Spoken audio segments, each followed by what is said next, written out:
রেজওয়ান আদিয়ান, তোমাদের ললিপপ দিয়েছে কে? দাদা। কয়টা দিয়েছে? একটা করে দিয়েছে একজনকে।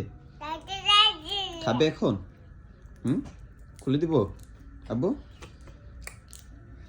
তোমরা এই যে চকলেট খাও, এটা খেলে কি হবে বলো? কোনো উপকার আছে শরীরের জন্য?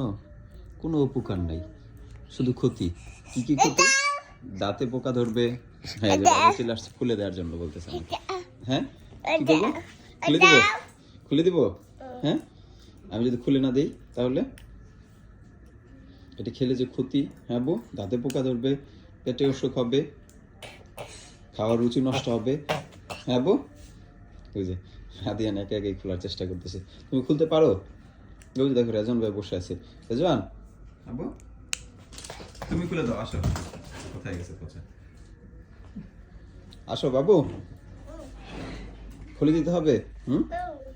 দিব খুলে? আব্বু এখন ছোট বাবু আদিয়ানো এখন খাওয়া শিখে গেছে। এই যে রে পচা, আস্তে আস্তে ব্যথা পাবি কিভাবে জাম্প করছে।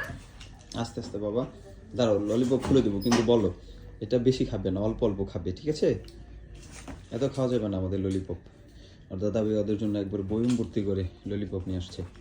এখন একটু পর পর শুধু দাদা ভাইয়ের কাছে যায় আর বলে ললিপপ দাও, ললিপপ দাও। খেলছো কেন এটা? তুমি পচা। রেজান, আব্বু মারামারি করে দিই ভাই। মারামারি করে না। রেজনের ললিপপ এটা আমি নিয়ে যাব। আমি আমি আমি খেয়ে ফেলবো, আমি খেলবো, আমি খেলবো, দিব না আমি। আদিয়ান আর আমি খাবো, তোমার নাই। এই ধরো। থ্যাংক ইউ বাবা। ওকে খুলে দিচ্ছি, ঠিক আছে? Okay bye bye, tata.